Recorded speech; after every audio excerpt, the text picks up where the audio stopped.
Olá pessoal, meu nome é Cristiano, eu sou professor de Ciências Biológicas. Aqui no canal eu sempre posto os vídeos semanais sobre conteúdos de biologia, tá? Então a aula de hoje eu vou falar sobre relações ecológicas harmônicas. As relações ecológicas são basicamente interações que vão ocorrer entre seres vivos. Essas interações podem ocorrer entre seres vivos da mesma espécie ou entre seres vivos de espécies diferentes, ok? Então, numa relação ecológica harmônica, os seres vivos vão interagir e pelo menos um deles vai ser beneficiado sem que ninguém seja prejudicado. Então, não ocorre nenhum prejuízo ecológico para esses seres vivos que estão interagindo, mas alguém sempre é beneficiado. Bom, então as relações ecológicas harmônicas podem ser divididas em dois tipos: relações ecológicas intraespecíficas, quando ocorrem dentro da mesma espécie, com indivíduos que pertencem à mesma espécie, e relações ecológicas interespecíficas, que são aquelas relações que ocorrem entre indivíduos de espécies diferentes, ok? Bom, vamos falar inicialmente sobre relações ecológicas harmônicas interespecíficas. A primeira é o mutualismo, que é a relação que vai ocorrer entre dois indivíduos, obviamente de espécies diferentes. Esses dois indivíduos vão se unir, tá? Para viverem em um determinado ambiente. O exemplo mais clássico de mutualismo é o que ocorre entre os líquens, que são esses seres vivos que estão sendo mostrados aqui, ó. Aqui, aqui e aqui. Então, são seres vivos de os líquens são a união entre fungos e algas, né? São seres vivos de espécies diferentes que vão se unir. Então, nessa relação, um vai fornecer alguma coisa boa para o outro e o outro vai também dar algo em troca. Por exemplo, o líquen, a parte do líquen, que é o fungo, vai pegar com mais facilidade água no ambiente, tá? E vai pegar essa água e vai usar para ele e também vai ter água disponível para a alga realizar a produção de alimentos através da fotossíntese. Então, o líquen, aliás, o fungo fornece a água para a alga e a alga realiza a fotossíntese. No processo de fotossíntese, ela produz a glicose, né, o açúcar que ela utiliza como alimento, e parte desse alimento também é utilizado pelo fungo, certo? Então é assim, os dois vão viver juntos, é obrigatória essa relação, os dois precisam estar juntos para formarem o líquen e conseguirem viver nesse ambiente específico. Tem alguns tipos de mutualismo que alguns livros consideram, por exemplo, algumas relações ecológicas como mutualismo facultativo, mas também tem uma classificação específica para esse tipo de mutualismo, que é o que a gente vai ver daqui a pouco. Tá? Por exemplo, a relação entre o caranguejo Bernardo eremita, a concha do caracol e a anêmona, que é um quinidário. Esse tipo de relação é chamada de protocooperação. Por quê? Ambos vão se ajudar, tá? Eles vão se ajudar mutuamente, mas eles podem viver separados. Eles não precisam ter um corpo fusionado. Mas o que acontece? A anêmona é um animal que é séssil. Ela fica grudada no fundo do oceano. Então ela vai ficar a vida toda grudada aqui. O caranguejo consegue se movimentar. A anêmona tem defesas contra predadores. Aqui no tentáculo da anêmona vão ter, na base, vão ter células produtoras de veneno e esse veneno pode ser injetado no corpo de algum predador ou de alguma presa se a anêmona quiser se alimentar.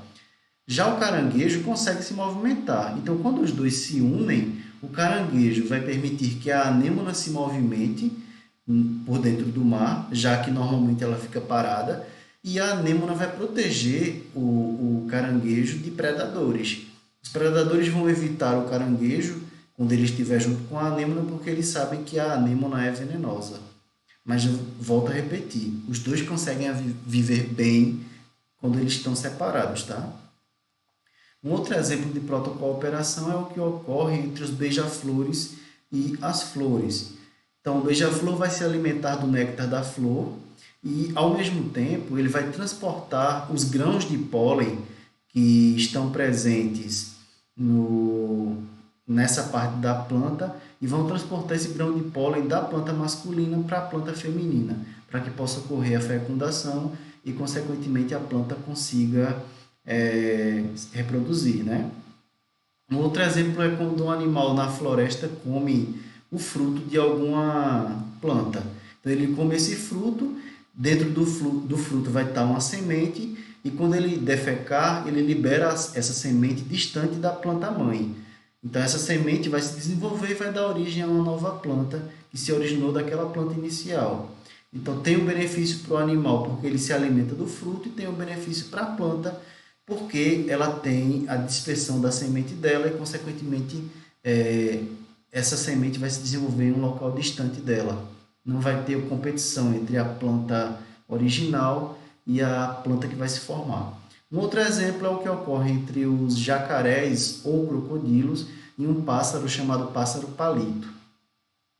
O pássaro palito vai se alimentar dos restos de comida que ficam aqui na boca do jacaré, entre os dentes, por exemplo. Então, se o jacaré não tiver esses restos de comida removidos, ele pode causar infecção e causar perda de algum dente, né? Que seria prejudicial para um animal que precisa dos dentes para caçar. E o pássaro palito vai se alimentar desses restos de comida. Então, os dois vão se beneficiar nessa relação. Mas, se eles não quiserem se relacionar, os dois conseguem viver normalmente. Bom, a próxima relação ecológica é chamada de comensalismo. Nessa relação ecológica, um animal vai se alimentar dos restos de comida de outro animal, sem que cause prejuízo para o outro animal. Por exemplo, as hienas, que são animais que podem caçar o próprio alimento, às vezes elas se alimentam de restos de comida de outros animais. Então, elas conseguem se alimentar de ossos, por exemplo. Então, digamos que um leão matou uma presa. Eles comeram as partes da presa que eles queriam comer e sobraram os ossos. A hiena pode ir lá e pode se alimentar da parte nutritiva que fica dentro dos ossos, certo? Não causa nenhum prejuízo para o leão, porque ele não vai se alimentar daquele osso, e ela se beneficia. Um outro exemplo de comensalismo é o que ocorre entre os tubarões e um peixe chamado rêmora. Esse peixe fica bem próximo ao tubarão. Toda vez que o tubarão se alimenta, alguns restos de comida caem aqui próximo. Esse peixe vai e se alimenta desses restos de comida que ficam próximos ao tubarão, certo? Então, não tem prejuízo para o tubarão, porque ele não iria se alimentar daquela comida que estava boiando, e tem benefício para o peixe que está se alimentando daqueles restos. Bom, uma outra relação ecológica é o inquilinismo. Também vai ser uma relação interespecífica, já que vão participar indivíduos de espécies diferentes. Nesse tipo de relação ecológica, um indivíduo vai viver dentro do corpo do outro indivíduo, sem que cause nenhum prejuízo para esse outro indivíduo. Então, aqui eu trago dois exemplos. Os pica-paus, né, os pássaros que são chamados de pica-pau, podem viver dentro do tronco de árvores. Então, eles ou utilizam a cavidade que alguém já cavou, ou eles próprios fazem. Então, eles utilizam essa cavidade como moradia para dormir e também para construir ninhos.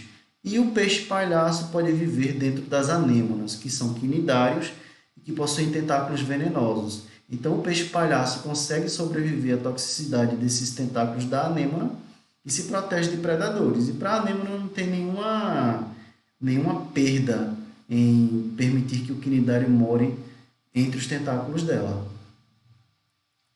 Bom, a próxima relação ecológica é chamada de epifitismo.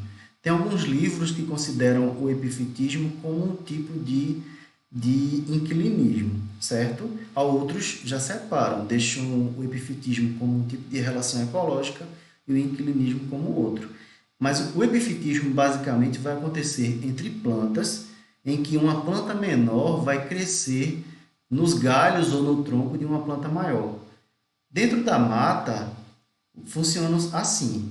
As plantas maiores vão pegar a maior parte da luz que chega até a floresta, porque elas são maiores, então as folhas delas conseguem capturar essa luz que está chegando de forma mais eficiente. Aquelas plantas que ficam na parte de baixo da floresta não vão se desenvolver muito porque elas recebem pouca luz. Inclusive, tem muitas plantas que gostam de viver nesse ambiente com pouca luz. tá? Mas tem outras plantas que vão precisar de mais luz. Então, o que acontece? Algumas espécies de plantas, como as bromélias, conseguem se desenvolver em cima do tronco das plantas maiores. Quando ocorre esse processo, a bromélia não vai causar nenhum prejuízo para a planta maior. Ela não está tirando nada da outra planta. Mas, como ela fica numa posição mais alta, ela consegue capturar mais luz do sol e, consequentemente, ela consegue produzir uma maior quantidade de alimento durante a fotossíntese, certo? Bom, as próximas relações ecológicas são relações ecológicas harmônicas e intraespecíficas. São relações ecológicas que não têm prejuízo para ninguém, na verdade, tem benefício para quem participa e ocorre entre seres da mesma espécie. A primeira relação ecológica desse tipo é a sociedade. Na sociedade, vão ter vários indivíduos que vão trabalhar para o bem da sociedade. Inclusive, eles acabam se sacrificando, às vezes, pelo bem da sociedade. E em alguns grupos vão ter divisões de trabalho. Inclusive, pode ter tipos corporais diferentes, como ocorre com as abelhas, por exemplo. E tem o zangão, que é o macho, que protege a colmeia. Tem as operárias, que também vão proteger a colmeia, mas que também são responsáveis por trazer o alimento para a colmeia. E tem a rainha, que é a que coloca ovos e é responsável pela parte reprodutiva, certo? Então, esses animais vão trabalhar em conjunto para que a sociedade funcione de forma eficiente. E, se precisar, eles vão se sacrificar. Eles podem até perder a vida tentando defender a colmeia, ou defender a sociedade deles, né? Que a ideia é que a sociedade prospere. Eles não estão interessados só neles, é no bem da sociedade. Essa relação ecológica vai acontecer também entre vespas, cupins e formigas. Então, na sociedade das formigas, por exemplo, também tem a divisão de trabalhos e também tem os tipos corporais diferentes. Tem as operárias, que vão cuidar da rainha, que vão procurar alimentos. Tem os soldados, que são as formigas maiores, que vão proteger o formigueiro de predadores. E tem a rainha, que é a reprodutora, certo? E, para finalizar, nós temos a colônia. A colônia é parecido com a sociedade, só que tem uma diferença. Na colônia, os seres vivos vão ter o corpo fusionado. Então, vão ter vários seres vivos que vão ter o corpo unido, um com o corpo do outro, formando uma estrutura única, que você olha para a estrutura e acha que é uma coisa só, mas que, na verdade, são vários indivíduos conectados. Os dois principais exemplos são a caravela, que é um tipo de quinidário, tá? Olhando para ela, você acha que é uma coisa só, mas na verdade são vários indivíduos. E os corais, que são formados por vários pólipos, que na maioria das vezes tem uma cobertura de calcário, né? Um esqueleto de calcário protegendo eles, e tem uma abertura nesses esqueletos de calcário para que eles apareçam no momento em que eles querem se alimentar ou durante o período de reprodução. Então é isso, pessoal. Se tiverem alguma dúvida, coloquem a mensagem, né, nos comentários. Se você não é inscrito ainda no canal, se inscreva para receber semanalmente novos vídeos, tá? Qualquer dúvida, é só colocar nos comentários que eu vou tentar sanar a dúvida de vocês. Até o próximo vídeo.